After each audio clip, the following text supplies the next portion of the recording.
नमस्कार, मैं शालिनी और आप दिख रहे हैं ग्रामीण दर्शन। बुलंद आवाज गांव और शहर की हर छोटी से बड़ी खबर सबसे पहले ग्रामीण दर्शन न्यूज पर मिलती है। पीएम मोदी अगले हफ्ते फूंकेंगे चुनावी बिगुल। 4 दिन में 12 जनसभाओं को करेंगे संबोधित। प्रधानमंत्री नरेंद्र मोदी दीपावली के बाद 23 अक्टूबर से बिहार विधानसभा चुनाव से प्रचार का बिगुल बजाएंगे। इस दौरान 4 दिनों में 12 रैलियों को संबोधित करेंगे। प्रधानमंत्री नरेंद्र मोदी दीपावली के बाद 23 अक्टूबर से बिहार विधानसभा चुनाव में प्रचार का बिगुल बजाएंगे। पूरे चुनाव में प्रधानमंत्री 4 दिन सूबे को देंगे और प्रतिदिन 3-3 जनसभाओं को संबोधित करेंगे। उनकी जनसभाओं का आगाज 23 अक्टूबर को सासाराम से होगा। इसी दिन पीएम गया और भागलपुर में भी जनसभाओं को संबोधित करेंगे। मोदी और नीतीश 2025 से 2030 के नारे के साथ चुनाव मैदान में उतरे। सीएम नीतीश कुमार समेत राजग के सभी नेता जनसभाओं में शिरकत करेंगे। भाजपा के रणनीतिकारों के मुताबिक पीएम इसके बाद 28 अक्टूबर को मिथिलांचल और राज्य की राजधानी का रुख करेंगे। इस क्रम में दरभंगा, मुजफ्फरपुर में जनसभाओं को संबोधित करने के बाद पटना में विशाल जनसभा को संबोधित करेंगे।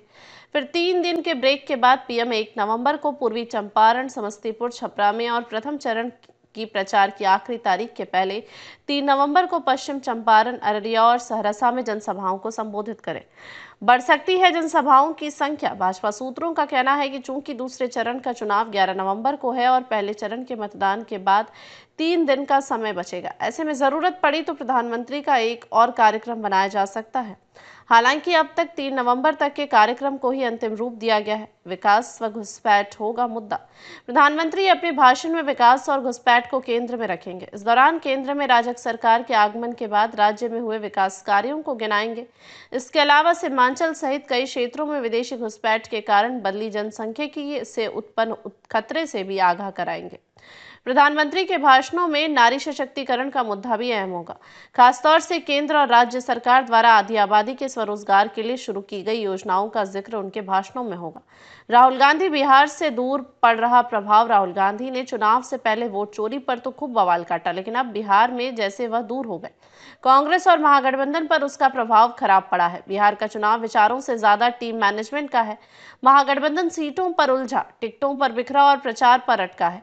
एनडीए एकजुट रणनीति से मैदान पर हावी दिख रहा है। वहीं एक तरफ फ्रेंडली फाइट की फिजा, दूसरी ओर नीतीश मोदी की केमिस्ट्री। दिवाली के बाद हवाएं कैसी चलेंगी उससे तय होगा कि 14 नवंबर को बिहार में सत्ता की दिवाली कौन मनाएगा। ताजा खबरों के लिए बने रहिए हमारे ग्रामीण दर्शन न्यूज को फॉलो करें। अगर आप हमें फेसबुक, ट्विटर, इंस्टा के माध्यम से देख रहे हैं तो हमारे चैनल को लाइक करें, सब्सक्राइब करें और बेल आइकन दबाना न भूलें।